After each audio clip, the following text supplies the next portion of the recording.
हुआ क्या लगना इधर जिनको हो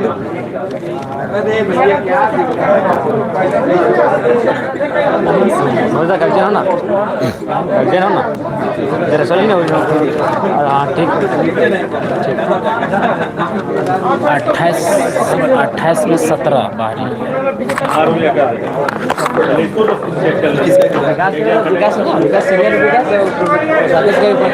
हाँ जी अनुमति है ठीक है राकेश उसके लिए माफी चाहिए एकदम चलिए तो आज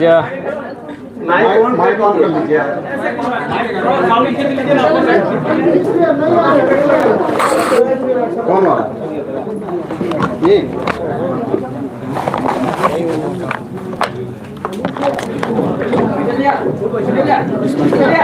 ठीक है चल यहाँ सामने आओ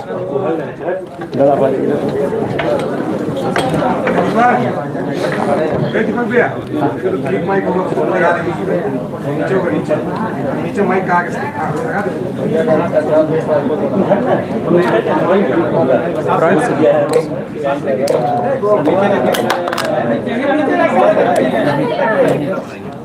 ठीक है ठीक है चलिए शुरू कीजिए और ये डाउन हो जाएगा एक मिनट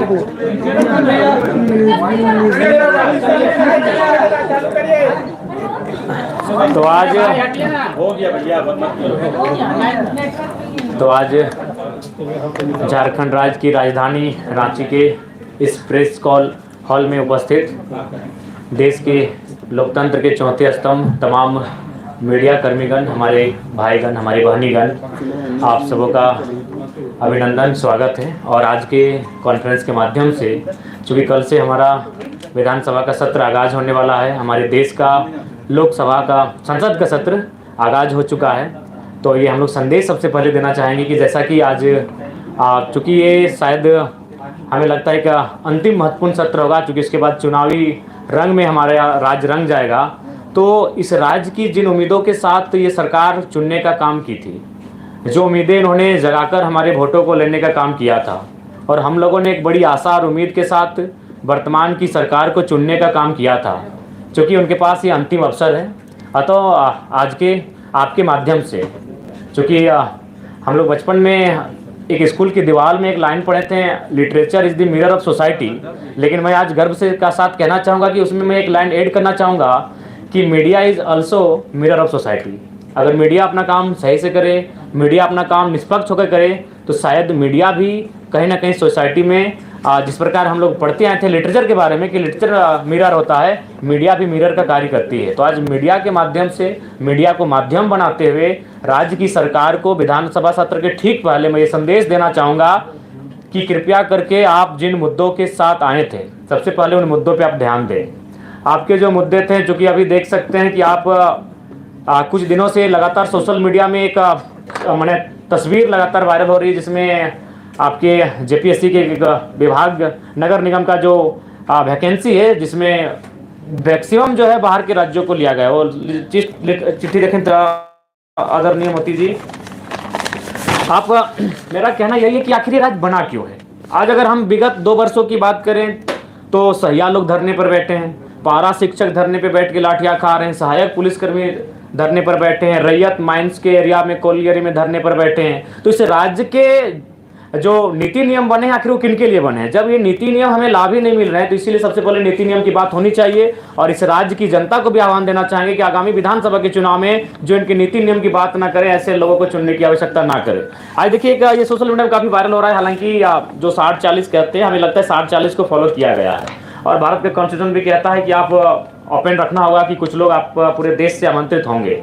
लेकिन मेरा कहना है कि जो सरकार है उन्हें एक वैकल्पिक मार्ग तैयार करना होगा कि ओपन कैटेगरी में भी से मैक्सिमम झारखंड के लोग आए। आपको ये मापदंड तय करने होंगे और इस पर कहीं रोक नहीं है। उदाहरण के लिए कुछ वर्ष पहले हमारे कुछ साथी अरुणाचल प्रदेश में एक बैंक का फॉर्म भरे थे, लेकिन उस बैंक में ये शर्त थी कि आपको उसका डॉक्यूमेंट जमा करने के लिए ऑफलाइन जाना होगा अरुणाचल प्रदेश। ना आप अरुणाचल प्रदेश जा सकते हैं, ना उस बैंक की फॉर्म को भर सकते हैं। तो ठीक उसी प्रकार हमारी सरकार जो भी चुनकर आती है, उनको इस बात को एक तय करना होगा कि आप किस प्रकार से एक रास्ता तैयार करते हैं कि यहाँ के नौजवानों को बेहतर अवसर मिले। हम आज 2 चिट्ठी लेकर आए हैं, क्योंकि आज इस राज्य को जानना होगा इन 2 चिट्ठियों का अर्थ को। एक चिट्ठी है, इस चिट्ठी को भी हम पढ़ते हैं। ये चिट्ठी आपका नगर विकास एवं आवास विभाग, जो कि आपका जेपीएससी है, इसमें जिनको नौकरियां दी गई हैं उनका नाम है अन्वेषा अदिति, वसुधा शर्मा, पल्लवी तिवारी, और ये झारखंड की हैं, राहुल गांगुली। ये कोई हरियाणा के हैं, कोई राजस्थान के हैं, कोई गुजरात के हैं, कोई महाराष्ट्र के हैं। और एक चिट्ठी हम लेके आए हैं, क्योंकि इस चिट्ठी को राज्य को देखना होगा। और एक चिट्ठी है, इस चिट्ठी में नाम है मूर्ति देवी बिशुनगढ़ मुंबई। इस चिट्ठी में अगला नाम है कपिल देव महतो, रोहित साव, गोविंद मरांडी, ललित महतो, जीवन लाल साव। ये पिछले 6 महीना के हमारे प्रवासी मजदूरों की डेड बॉडी जो झारखंड आई। एक चिट्ठी हमारी साथ में है। ये चिट्ठी जिनमें 28 लोगों का नाम है, जिनमें 18 लोग हमारी नौकरियों को लूट के लेके जा रहे हैं और सरकार तमाशा देख रही है, बेचने का काम कर रही है। और इसी चिट्ठी में 16 लोगों का नाम है। यह प्रवासी मजदूरों की मौत का लिस्ट है। ये इसलिए झारखंड राज्य नहीं बना था। ये पीड़ादायक, हमें आप बार बार बाहरी भीतरी की बात करते हैं, ऐसी पीड़ादायक तस्वीर किसी राज्य की नहीं है। ये सिर्फ पिछले 2 महीनों की लिस्ट है। मैं तारीख पढ़ूंगा, 23 तारीख 7वां महीना 2024, 23 तारीख 7वां महीना 2024, 12 तारीख 7वां महीना 2024, 13 तारीख 7वां महीना 2024, 15 तारीख 7वां महीना 2024। तो हम मरने के लिए झारखंड पैदा नहीं हुए हैं। 40% खनिज संपदा हम लोग, हमारी जमीन से निकल कर जाता है, हम प्रवासी मजदूर बन के जाते हैं। हमारी लाश कहां से आती है? मुंबई से, मुंबई से, मुंबई से। कर्नाटक, गुजरात, मुंबई, केरल, हैदराबाद, पुणे, मुंबई, मुंबई, मलेशिया, गुजरात, तमिलनाडु, चेन्नई, हैदराबाद। ये चेन्नई और हैदराबाद की डेड बॉडी अभी घर नहीं पहुंची है। 4 दिन हो चुके हैं, 4 दिन हो चुके हैं। ये चेन्नई और हैदराबाद की डेड बॉडी अभी तक घर नहीं पहुंची है। मैं आपके प्रेस कॉन्फ्रेंस को कहते कहते मेरे कंठ सूख रहे हैं, मैं भावुक हो रहा हूं। इस दिन के लिए शहीद निर्मल महतो ने कलेजे में गोली नहीं खाई थी। इन लोगों के लिए कलेजे में गोली नहीं खाई थी। इनसे हमारी कोई आपत्ति नहीं है, जो जिनका नाम इस लिस्ट में है। हमें आपत्ति सरकार से है। हमने इस लिस्ट के लिए, इस चिट्ठी के लिए हमने सरकार नहीं बनाया था। हमने इस लिस्ट के लिए झारखंड राज्य अलग नहीं किया था। हमने इसे रोकने के लिए झारखंड राज्य अलग किया था। ये 16 डेड बॉडी, ये कुछ ही महीनों का रिकॉर्ड कार्ड है। अगर हम आगे बढ़ेंगे तो और दर्दनाक तस्वीर सामने आएगी। पहले सरकार देख रहे हैं कहां कल्पना मैडम जाके प्रवासी मजदूर वापसी आए हैं, उनको लेकर जश्न मना रही है। अरे वो तो जिंदा हैं, जो लोग मर गए हैं इनकी डेड बॉडी पहले वापस कीजिए। इनकी डेड बॉडी कैसे आएगी उस पर मंथन कीजिए, उस पर चिंतन कीजिए। नाम पढ़ दे रहे हैं, शिवा महतो, नावाडी, चेन्नई में उनका देहांत हुआ है 21 तारीख 7वां महीना 2024। भुवनेश्वर सिंह, नावाडी प्रखंड, सेम प्रखंड, हैदराबाद, 24 तारीख 7वां महीना 2024। ये 2 चिट्ठी हमारे पास है। अब ये 2 चिट्ठी देखकर राजवासी तय करेंगे कि कब तक आखिर हमारे भोले वाले राजवासी इनके झांसों में ठगे जाएंगे। एक चिट्ठी जिनमें 28 नौकरियों का जिक्र है, ठीक है, 60-40 अनुपालन हुआ है, ठीक है, ये बी ग्रेड की नौकरियां हैं। लेकिन आप जो अपेन टू ऑल है उसमें आपको कुछ रास्ते तैयार करने होंगे। जैसे गुजरात और उड़ीसा में हमारे कई साथी जब इंटरव्यू के लिए गए, उनको गुजराती और उड़िया भाषा में इंटरव्यू का पेपर दिया गया, उस भाषा में उनको इंटरव्यू का लेटर दिया गया। तो ये राज्य सरकार को सोचना होगा कि आप इस चिट्ठी को कैसे इस चिट्ठी को और इस चिट्ठी को कैसे आप सुधार करते हैं। ये नहीं होगा। इस चिट्ठी के लिए, इस पेपर के लिए झारखंड राज्य अलग नहीं किया था। हमने इस पेपर को समाधान करने के लिए झारखंड राज्य अलग किया था कि 40% खनिज संपदा देने वाला राज्य आज 2 महीनों में 16 प्रवासी मजदूर, उनका मृतक शरीर इस वतन में, इस प्रांत में वापस आता है। यह दुर्भाग्य का विषय है। तो इसलिए आज के हमारे प्रेस कॉन्फ्रेंस का उद्देश्य स्पष्ट है कि जो विधानसभा का सत्र जाएगा, 81 के 81 विधायकों को यही संदेश होगा कि आप कैसे यहाँ के नियोजन में, चाहे वो प्राइवेट सेक्टर हो, चाहे वो सरकारी सेक्टर हो, मैक्सिमम झारखंड के लोग कैसे होगा, सदन में आप बैठे हैं, इस बात को आपको तय करना होगा। दूसरी बात, मैं माननीय मुख्यमंत्री से आग्रह करूंगा, देखिए एक कहावत है कि अपना अपना करो सुधार तभी मिटेगा भ्रष्टाचार। यदि आप अपना सुधार नहीं करेंगे तो आप लाख लोगों को बरगला लें, जब समय आता है तब आप अपने आप को आदिवासी का बेटा कह के बच जाते हैं। लेकिन इस लिस्ट में आदिवासियों का भी नाम है। इसलिए सबसे पहले मैं आपको एक छोटी सी घटना कहानी आप पढ़े होंगे। एक वेद की कहानी है जो जड़ी बूटियों से इलाज करता था। एक दिन एक महिला अपने बच्चे को लेकर उस वैद्य के पास गई और वैद्य से कहा कि मेरा बेटा का तबीयत खराब है, इसका इलाज कीजिए। तो वैद्य ने कहा 2 दिन के बाद आइए। जब 2 दिन के बाद महिला अपने बेटे को लेकर वैद्य के पास गई तो वैद्य ने कहा कि इसे कहिएगा गुड़ ना खाए। तो वो महिला बहुत नाराज हो गई कि ये 2 दिन पहले भी ये बात बता सकते थे। तो वैद्य ने कहा कि आपके जाने के बाद मैंने पहले गुड़ खाना बंद किया। तो ठीक मुख्यमंत्री को कहना चाहेंगे, आप आदिवासी अगर हितैषी हैं तो पहले नेमरा गोला के अलावे जहां जहां आपका जमीन है आदिवासियों को वापस कर दीजिए, तभी आपको आदिवासी हितैषी कहेंगे। आप बोकारो में रखेंगे 1 एकड़ जमीन, आप दुमका में रखेंगे, आप रांची में रखेंगे, बिल्कुल अगर आप सच में आदिवासी हितैषी हैं तो पेपर के पन्नों में नहीं और आपके भाषणों में नहीं। आप आज से अगर नेता बदलाव नहीं करेंगे, अगर नेता नहीं बदलेंगे तो ये राज्य नहीं बदलेगा। तो इसलिए उनसे हम पहले आह्वान करते हैं और बाकी तो हम लोग विधानसभा के लिए तैयारी कर चुके हैं। विधानसभा में हमारी पुरजोर उपस्थिति होगी और उम्मीद करते हैं कि इस बार का विधानसभा का चुनाव उस उद्देश्य के साथ लड़ा जाएगा जिस उद्देश्य के साथ इस झारखंड राज्य को अलग किया गया था। और उसके लिए तमाम राज्य से हमें अच्छा समर्थन मिल रहा है, पूर्ण समर्थन प्राप्त हो रहा है, तमाम वर्ग के लोग जुड़ रहे हैं। अब एकेडमिक बौद्धिक लोग भी हमारे साथ जुड़ने लगे हैं और हम लोग उम्मीद करेंगे कि इस राज्य की बेहतरी के लिए एक बेहतर कार्य करके जाए। और बाकी आपके सवाल के लिए हम आमंत्रित करते हैं। नियोजन नीति को लेकर के और हेमंत सोरेन की जमीन को लेकर के आप निशाना साध रहे हैं, आपके पास क्या कोई आंकड़ा है जहां पे हेमंत सोरेन ने गलत तरीके से नेमरा के अलावे जमीन खरीदी? जी, ये एक सम्मानित प्रभात खबर में छपा था। हम लोग आखिर किसी सोर्स से ही बात कर रहे हैं, अगर हम गलत हैं तो फिर उस अखबार पे आपको फटकार लगानी होगी। ये बोकारो का मामला है। प्रभात खबर का प्रेस कॉन्फ्रेंस छोड़े आपके पास कोई? जी, हमारे पास तमाम सबूत हैं। उसके लिए आप हमारे साथ चलें, एसटीएम ऑपरेशन के साथ आपके साथ हम लोग खड़े रहेंगे। नियोजन नीति को लेकर के एक बातचीत सदन में हेमंत सोरेन ने कही थी मुख्यमंत्री रहते हुए कि भले ही 60-40 का ये चल रहा है लेकिन प्रयास रहेगा कि 80% जो लोग हैं वो झारखंडी लोगों। तो कैसे करेंगे आप? नहीं, वही मैं आपसे जी, उसके लिए हम लोग सुझाव देना चाहेंगे कि जिस प्रकार से BC1 BC2 का आपने कैटेगराइज किया है, सेंट्रल लिस्ट में OBC है और जब वो राज्य में आता है तो BC1 BC2 बन जाता है। तो एक सुझाव हमारा रहेगा कि आप जनरल 1 और जनरल 2 में परिभाषित करें। आप 60-40 के बाद जो 20 आएगा उसको जनरल 1 में रखें और बाकी जो अगला 20 आएगा उसको जनरल 2 में रखें। जनरल 1 में ये शर्त रखें कि इसमें जो भी भरेंगे वो झारखंड के ही भरेंगे और उनका आधार होगा कि खतियान के आधार पर आपकी जो आवासीय प्रमाण पत्र निर्गत होंगे, आपके जाति प्रमाण पत्र निर्गत होंगे, झारखंड से निर्गत होंगे। और उसके बाद जो आप जनरल 2 रखेंगे जिसमें बाकी 20 बचेगा उसमें आप पूरे हिंदुस्तान को आमंत्रित कीजिए।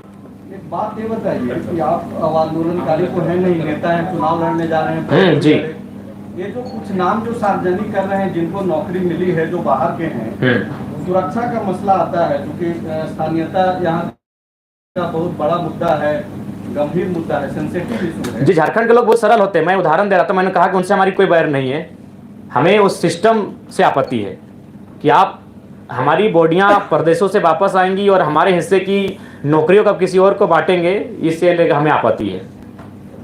जयराम जी, आपके केंद्रीय पदाधिकारी 5-5 लाख रुपए लेकर टिकट पार्टी का काम करें, क्या कहेंगे? देखिए, अगर आप प्रमाण देंगे तो अगले ही दिन उनको सस्पेंड कर देंगे। जी, मैंने आपसे सवाल किया है। जी, देखिए, इसके लिए हम लोग भी सुने हैं, ये चर्चाएं हम तक आई हैं और ऐसी चीज़ों से आप इनकार भी नहीं कर सकते हैं, इनमें सत्यता है। हम लोग भी इस पर लगातार इंटरनली जांच कर रहे हैं। अगर ऐसे लोग सामने आएंगे और अगर प्रमाण हो जाएगा तो उनको हम लोग अपने संगठन से बाहर करेंगे।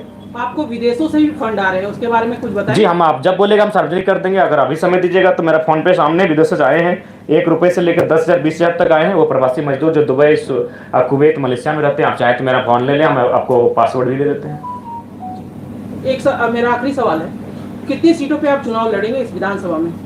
देखिए, हम लोग मैक्सिमम सीटों पे चुनाव लड़ेंगे। पिछले बार हम लोग कहे थे 55, लेकिन जब हम लोग पलामू प्रमंडल का दौरा किए तो वहाँ भी 2-3 सीटें ऐसे दिखी जहाँ हम लोग को आसार दिखे। तो लिहाजा हम लोग की जैसे जैसे समय बीतेगा हमारे सीटों की संख्या बढ़ेगी। क्या बीजेपी ने 7 से 8 सीटें आपको ऑफर की हैं? देखिए, आप 2 विधायकों को मंत्री बनाने का ऑफर? देखिए, सबसे पहली बात, हमने तो ये नहीं कहा था बीजेपी, हमने तो अपने भाषण में स्पष्ट कहा था कि हाँ ये सत्य है। ये तो हमने कई बार कहा है कि हाँ ऑफर था, लोकसभा में भी था।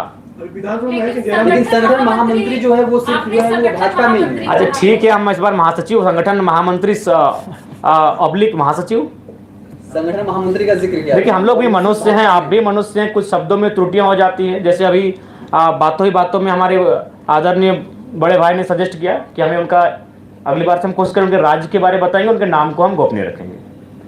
हम लोग चलते चलते सीख लेते हैं, तो लिहाजा महामंत्री ऑब्लिक महासचिव अच्छा, सीधा जवाब आप दीजिए कि बीजेपी के किसी नेता से आप संपर्क में हैं? नहीं, संपर्क में नहीं है, हम संपर्क में नहीं है।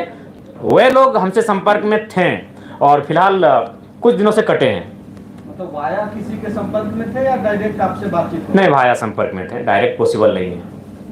हर मोर्चे में क्या सरयू राय की संभावना बनती है? की बात हो रही है। नहीं, सरयू जी से हमारी कोई बात नहीं हुई है, ना कोई बात। चुनाव में भी कोई डील नहीं होगी। नहीं, बिल्कुल भी नहीं होगी। उनकी पार्टी से कोई डील अगर वो नेतृत्व स्वीकार करते हैं, आपका एक शर्त था कि आपका नेतृत्व स्वीकार करें, अगर सरयू राय अगर आपका नेतृत्व स्वीकार कर लेते हैं तो क्या थर्ड मोर्चे में उनकी संभावना बनती है? देखिए, वो काफ़ी आयु में हमसे वृद्ध है, तो हम चाहेंगे कि वो जहाँ है बेहतर हैं, और हम लोग लगता है कि शायद उस तरह से हमारे जो युवा हैं, पता नहीं उनके साथ फिट बैठेंगे कि नहीं, तो उस पर कभी बातचीत हुई नहीं है और हम लोग उस पर बातचीत भी नहीं किए हैं। हम लोग अपने स्तर से अपने आप को बेहतर कैसे करें, इस पर काम कर रहे हैं। विधानसभा चुनाव में क्या किसी पार्टी के साथ आप गठबंधन करेंगे? क्योंकि बहुत नहीं, हम लोग चुनाव फ्रेश लड़ेंगे और बिल्कुल अपने सिद्धांतों के साथ लड़ेंगे। मतलब ये तय है कि आप नहीं किसी से गठबंधन करेंगे? जी भैया, संजय भैया हैं क्या?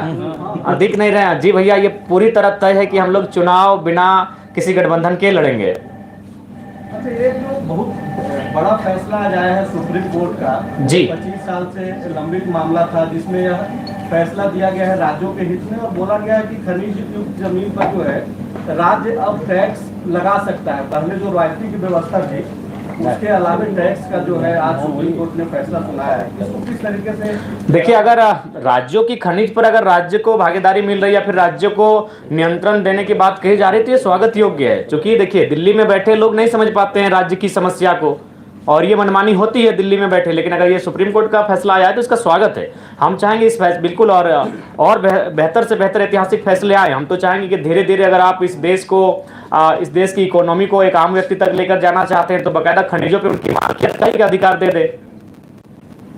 इधर आप कल दिल्ली भी गए थे?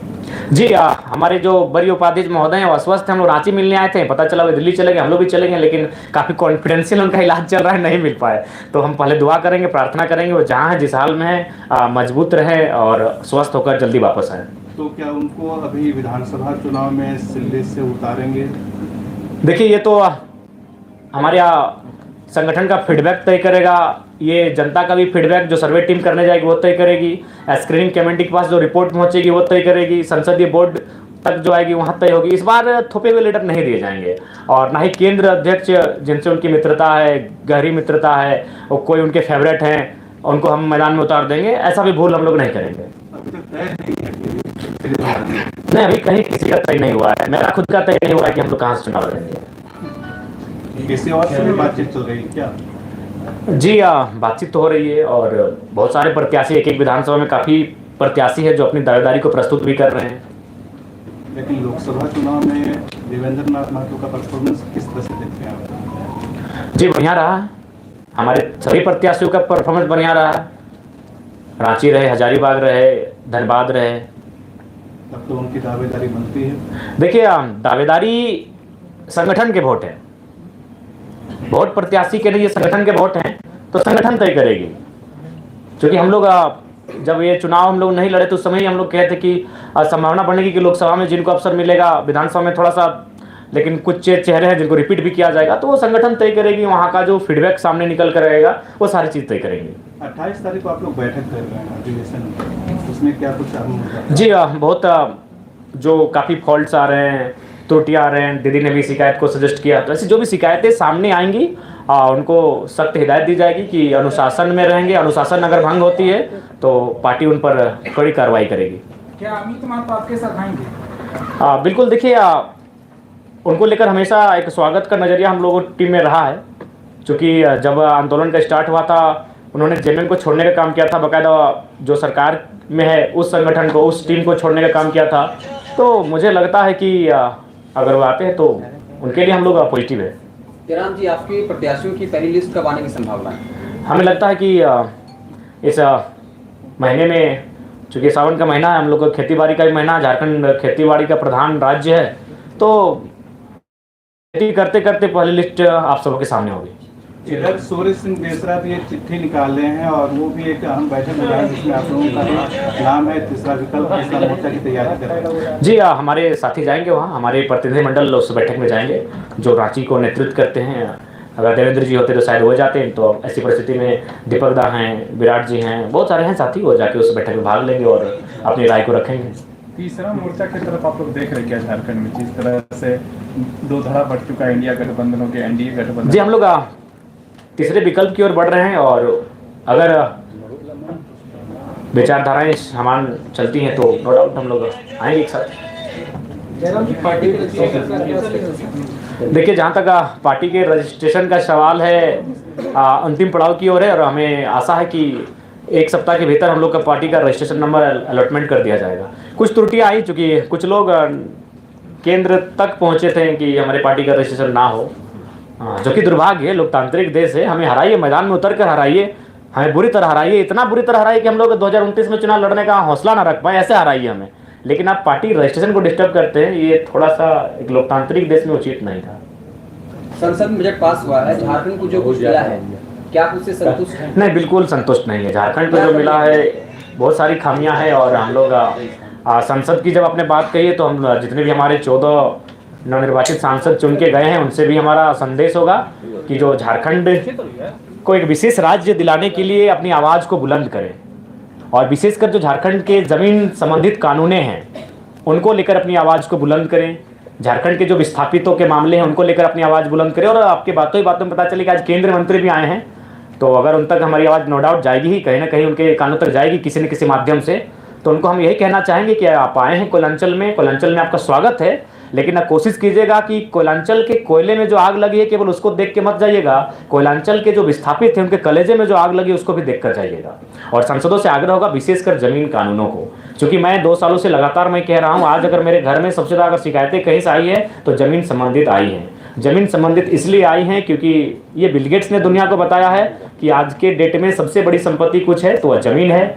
तो इसलिए यहाँ के लोगों की ज़मीनों पर जोरदार लूट मची है। वही उस समय जब सीएनटी और एसपीटी की कानूनें हैं, इन कानूनों को धराशायी करते हुए लूट जब मची है, तो ऐसे में सोच सकते हैं कि आम व्यक्ति न्याय के लिए कितना संघर्ष कर रहा है। तो इसलिए मेरा मानना है कि इस राज्य को एक विशेष राज्य का दर्जा दे, इस बात की आवाज़ उठाई जाए, इस राज्य को संरक्षण मिले, इस बात की आवाज़ उठाई जाए।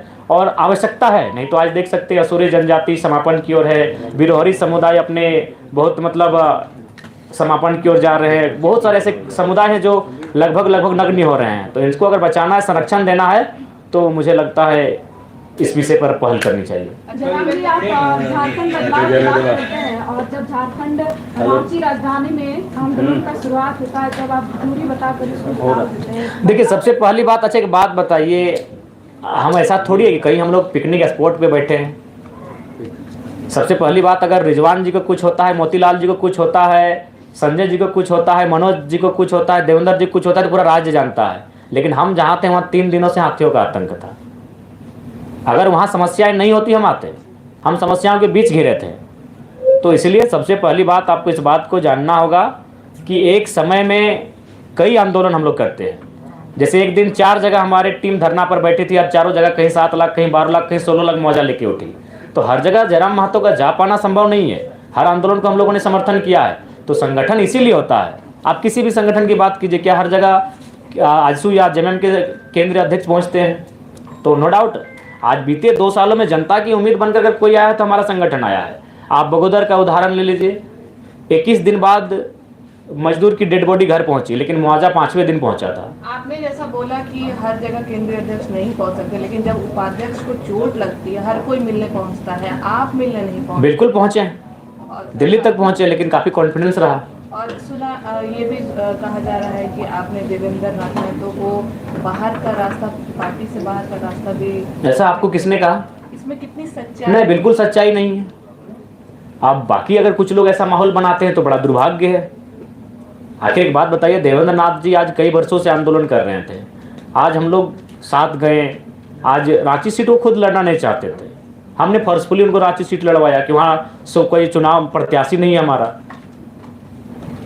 आज मान के चलिए अच्छा सम्मानजनक वोट लाएं, तब लोगों की उनकी निगाह पड़ी। तो ये चीज़ें अगर कोई कह रहा है तो हमें लगता है बहुत ही दुर्भाग्य का विषय है। कल बीजेपी के एक प्रतिनिधिमंडल ने इलेक्शन कमीशन ऑफ इंडिया से मुलाकात की और उन्होंने कहा कि झारखंड में जो है डेमोग्राफिक चेंज हो रहा है, बहुत सारे विधानसभा क्षेत्रों में अप्रत्याशित तरीके से वोटर्स बढ़ गए हैं। आपका क्या ऑब्जर्वेशन है कि वाकई में झारखंड में क्या जनसंख्या की परिवर्तन आया है? देखिए, संभावना है कि जो हमारे सटे हुए राज्य हैं, सटे हुए देश हैं, उनसे आए हैं आबादी, और हमें लगता है कि हमें उस विषय पर गंभीर होकर चिंतन मंथन करना भी चाहिए, क्योंकि सबकी अपनी अपनी सीमा है, सबका अपना अपना क्षेत्र है, अपने अपने भौगोलिक क्षेत्र में सबका निवास है, तो इस बात का ध्यान होना ही चाहिए। देखिए, इस बात के लिए इसलिए मैं कहना चाहूँगा क्योंकि लोग भी इस बात को कहते हैं कि मान के चलिए कि भारत एक संवैधानिक देश है, कोई आता है, रहता है, बसता है, लेकिन मैं बार बार इस बात को कहता हूं कि अगर कोई आके यहाँ बसता है और उसके बसने से अगर हमारी जो आबादी है उस पर अगर कोई प्रतिकूल प्रभाव ना पड़े तो स्वीकार कीजिए, लेकिन अगर उस पर अगर प्रतिकूल प्रभाव पड़ता है, उनकी भाषा, संस्कृति, परंपरा, उनके, तो मुझे लगता है वहाँ प्रतिबंधित क्षेत्र होना चाहिए। जयराम महतो युवाओं का नेता रहा है, स्थानीय नियोजन नीति को लेकर के आगे बढ़ता रहा है, 32, 34, 36 भी करता रहा है। अब जो भाजपा के साथ जो संबंध गहरे होते जा रहे हैं, ऐसे में किसने कहा गहरे होते जा रहे हैं? अगर भाजपा से मेरे संबंध गहरे होते तो आप जयराम महतो से आज प्रेस कॉन्फ्रेंस नहीं कर रहे होते हैं, भाजपा के सांसद से कर रहे होते। बाजार में तो खबरें इसी तरह, बाजार में बहुत सारी खबरें रहेंगी। बाजार का काम ही होता है चाय की दुकान में पान की गुमटियों में बैठना और इसी प्रकार की अटकलें लगाए जाना।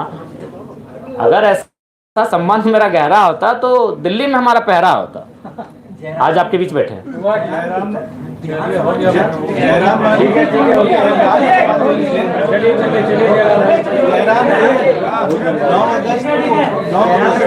आदिवासी दिवस मनाया जाता है और आप हमेशा से शामिल करने के कर रहे हैं, तो विश्व आदिवासी दिवस को लेकर क्या तैयारी आप कर रहे हैं? बिल्कुल, हमारा संगठन चूँकि एक नया फलता फूलता संगठन है, नो डाउट हमारे संगठन में उसकी तैयारी है। बाकायदा इस बार जो हमारा कार्यक्रम होगा वो कोल्हान प्रमंडल में होगा आदिवासी दिवस का, उस दिन हमारा एक बेहतरीन कार्यक्रम होगा, सभा भी होगा, तो उसकी तैयारी है।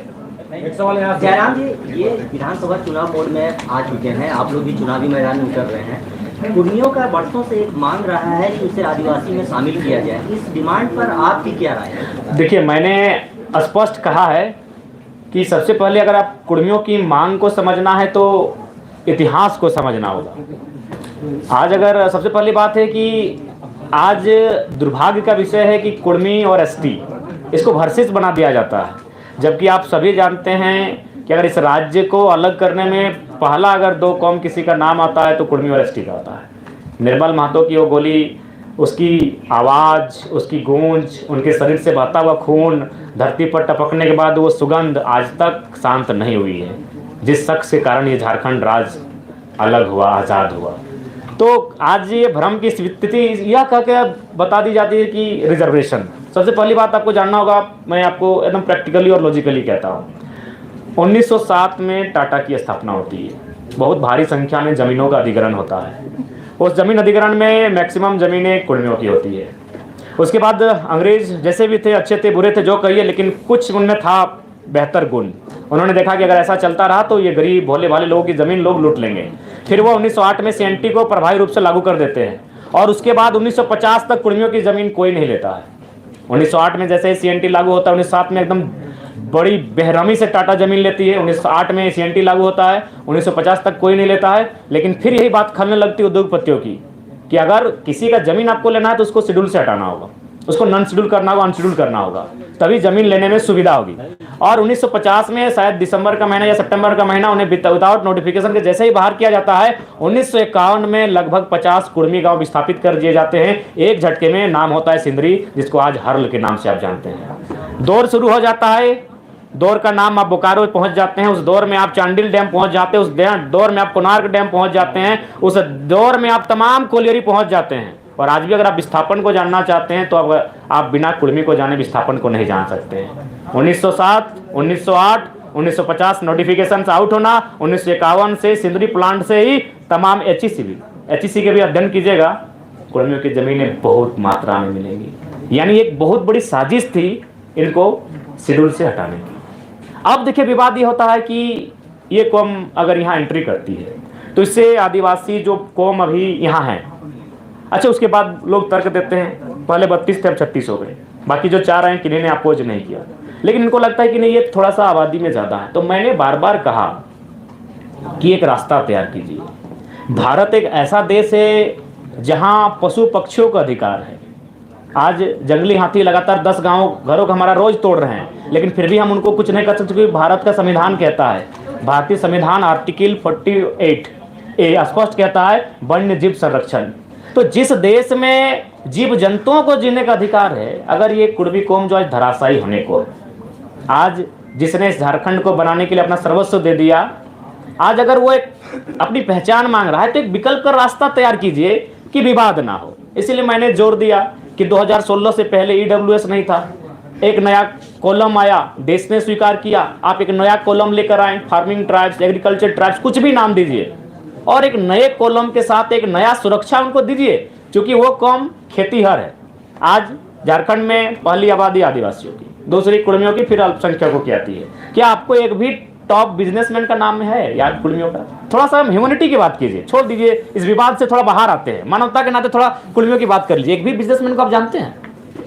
रांची के एचईसी कुर्मियों की जमीन में, हिंडाल्को कुर्मियों की जमीन में, घाटो कुर्मियों की जमीन में, तमाम जो केदला, मोरपा, जो मांडू और रामगढ़ का कोलियर, ये सब कुर्मियों की जमीन में, क्या एक भी आप टॉप मोस्ट बिजनेस टाइकून को जानते हैं? नहीं जानते, क्योंकि उसका संबंध खेती से रहा है। तो वो अपने खेत को मांग रहा है, उनके खेत को दे दीजिए, कोई विवाद नहीं होगा। वो अपने खेतों का संरक्षण मांग रहा है। और एक बात में आप बताइए, ये तब आप इस माहौल को तूल देते हैं जब हमारा कौम डोमिनेटिंग होता। आबादी में हम दूसरे नंबर पर हैं, एकल की बात करेंगे तो पहले नंबर पर हैं। उसके बाद भी हमने एक भी हमारा व्यवहार बताइए डोमिनेटिंग का, जबकि हमारे साथ तो साजिशें आज भी हो रही हैं। उदाहरण के लिए इंद्रजीत महतो, उदाहरण के लिए जगन्नाथ महतो, इस कोरोना काल में 2 ही नेता डैमेज में, दोनों कुर्मियों के बेटे। क्यों भैया? क्या कभी मीडिया ने सवाल किया? क्या आपने कभी चिंतन किया? कसम खा के बोल रहे, इसके पीछे भी रीजन यही है कि कुर्मी के बेटे थे। हम तो साजिशों के शिकार आज भी हो रहे हैं। इसलिए आपसे हम पूरे राज्य से भी अनुरोध करेंगे कि ये जो जिस दृष्टि से आज हमें देखा जाता है, उस दृष्टि से ना देखें। हम साजिशों के शिकार आज होते हैं। जगन्नाथ बाबू तो नहीं रहे, उनकी आत्मा को शांति मिले, इंद्रजीत बाबू स्वस्थ होकर वापस आए, हम ये प्रार्थना करते हैं। और किस पर लगा रहे हैं? बहुत बड़ा आरोप। ये नहीं, आरोप हम किसी पे नहीं लगा, नहीं, साजिश है। किसने साजिश? साजिश है। आप उस पर टीम बनाए, टीम गठन करें, साजिश पर पर्दाफाश करें। सुधीर महतो डिप्टी सीएम रहते हैं, रसगुल्ला खाते हैं और मृत्यु को प्राप्त कर जाते हैं। विनोद बिहारी महतो झारखंड के पुरोधा महानायक, ट्रेन में बैठकर जाते हैं संसद भवन, उनके शरीर का रंग नीला पड़ जाता है, लेकिन कोई जांच की मांग नहीं उठती है, उनके शरीर का पोस्टमार्टम तक नहीं किया जाता। आज उनका भाई जिंदा, उनका इंटरव्यू ले लीजिए, उनका शरीर का रंग चेंज हुआ था कि नहीं हुआ था। अरे हम तो आज भी साजिशों के साथ हैं भैया। अलग झारखंड के राज्य के समय तो जो कत्ल हुआ था वो हुआ ही था भैया। हम आज भी, इंद्रजीत महतो उसका प्रमाण है, उसका एक ही कसूर था, बेचारा कुर्मी का बेटा था। अगर वो नहीं होता तो इलाज भी होता तगड़ा, और आज बहुत कम समय ठीक होके आ जाता। हालांकि हम अभी भी प्रार्थना करते हैं, आप भी प्रार्थना कीजिए वो ठीक होके आए। तो हमारे साथ भैया साजिश आज भी हो रही है। जब भी झारखंड का टॉप लीडर का मर्डर हुआ है तो याद रखिए वो कुर्मी का बेटा होता है। सांसद Sunil Mahato, central president of Jharkhand Mukti Morcha निर्मल महतो, कितने नाम गिनाए। तो इसलिए हम चाहते हैं कि हमारे कौम को लेकर जो दृष्टि बनाई जा रही है, थोड़ा सा उसको पॉजिटिव बनाया जाए। हमारी लड़ाई संरक्षण की है। आप हमारी ज़मीनों को, हमारी भाषा को संरक्षण कर दीजिए, कोई भी बात नहीं रहेगा। ये नौकरियों की लड़ाई नहीं है। जमीन के संरक्षण के कुर्मी को सीएनटी में डाला नहीं, सीएनटी के बावजूद अगर आप उस शेड्यूल से को हटा देते हैं ना तो प्रभाव कम हो जाता है। सीएनटी तो है, आदि छवि रंजन जैसे IAS पूरा लूट के चले जाते हैं। सीएनटी के साथ अगर वो शेड्यूल में होते तो आसानी नहीं होता जमीन अधिग्रहण करने का। क्योंकि हम पिपरवार गए थे, वहाँ के जो पदाधिकारी, उनसे बात हुई कि अब 12 गंजू परिवार का जमीन आता है, 12 को जॉब देना हो, क्योंकि इनका अलग ही कानून है। गंजू थे कि भोगता याद नहीं आ रहा है, और जतरा वाले, टाना भगत वाले 12 आते हैं, 12 को जॉब देना होगा। क्योंकि शेड्यूल जो होता है उनका जमीन लेने में थोड़ा सा असुविधा होता है, आसानी से जमीन का हस्तांतरण नहीं होता है। तो इसीलिए 1950 में उनको साइड किया गया। एकदम लॉजिक प्रैक्टिकल, ज्यादा कोई विवाद मत कीजिए, एकदम सीधा। 1907 में टाटा का स्थापना होना, भारी संख्या में जमीन, भारी संख्या के 15,000 एकड़, और काम कर रही है मात्र 3,000 एकड़ में। 1908 में सीएनटी का लगना, 1950 तक जमीनों का ना लिया जाना, 1950 में इसको शेड्यूल से हटाया जाना, और 1951 में सेंद्रीय कारखाना तैयार हो जाना। बस सिलसिला शुरू। 1958 में, 1964 में, 1972 में, 1986 में वो सिलसिला शुरू। तो ये जो डिमांड है वो संरक्षण का है। हम लोग अगर गवर्नमेंट में आते हैं, क्योंकि भारत देश जहां आर्टिकल 48 ए कहता है जीव जंतुओं की रक्षा करना, तो हम लोग जरूर इस पर एक नया कॉलम, एक नई तरकीब लेकर आएंगे, ताकि विवाद का भी समाधान हो जाए और उनकी मांग को भी एक आज़ादी मिले, एक समर्थन मिले। आखिरी से चलिए ठीक जी सर। यहाँ 1 बजे का समय था, 2 बजे के बाद पहुँचे। सर हम माफ़ी चाहते हैं, एक्चुअली मौसम खराब था और सेहत भी खराब है। चलिए धन्यवाद। सेहत भी खराब है। चलिए धन्यवाद।